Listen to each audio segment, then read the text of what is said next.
Israeli TV exit poll showed no decisive victory for any side. The votes will be counted through the night, but it could take weeks of coalition horse trading before the next government and prime minister emerge.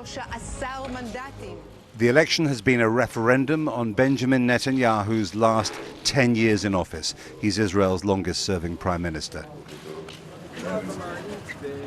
His main rival is retired General Benny Gantz from the Blue and White Party. Some of his supporters fear he was politically naive not to press harder on corruption charges faced by Mr. Netanyahu, which the prime minister denies. In opposition strongholds in Tel Aviv, queues of voters were waiting and hoping to end Mr. Netanyahu's political career. What's wrong with Netanyahu? Everything? What's not wrong with him?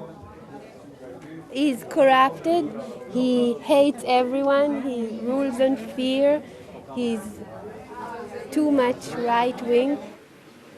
But Mr. Netanyahu has reliable support from ultra-religious Israelis who have their own political parties. Just before the vote, they rallied in Jerusalem. In exchange for privileges for their community, they've supported Mr. Netanyahu's premierships. Why am I going to vote? Because that's what my rabbis tell me to do, and that's what I'm going to do.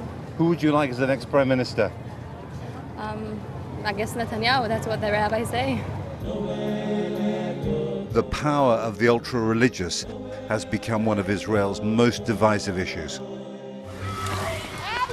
Mr. Netanyahu was, as usual, a formidable campaigner, even starring in his own commercials. In this one, he puts hikers back on the right track, while losers follow untrustworthy guides named after his opponents. Israelis have been offered more personal insults than policy debates. Mr. Netanyahu's message was that he's the only one with his powerful friends to protect Israelis from Iran and the Palestinians. In a close race, he upped the ante by promising to annex the occupied Jordan Valley, around a third of the land Palestinians want for a state. It was an extravagant gambit to keep the votes of the Israeli right. In the valley, it's harvest time for date farmers, Palestinians and Israelis who've settled here since it was captured in the 1967 war. Haidar Madat, a Palestinian farmer, says he was scared by the prime minister's promise of annexation. Where is the peace that he's talking about? Netanyahu, he wants to take our land, and we live from it. Annexation will be off the agenda if Mr. Netanyahu can't form a government after all the votes are counted. On walkabout in Tel Aviv, this could be the politician the prime minister fears most once the coalition negotiations start. Polls suggest his party, called Israel Our Home, has made significant gains. This man, Avigdor Lieberman, may become the kingmaker after the election. His party might control the balance of power when it comes to forming the next governing coalition. One important factor, though, he used to be a major ally of the Prime Minister Benjamin Netanyahu, and now they're opponents, even enemies.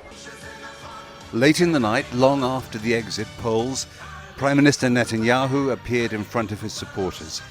They had been hoping for a celebration. But if the polls are correct, the end of the Netanyahu era could be in sight. Jeremy Bowen, BBC News, Tel Aviv.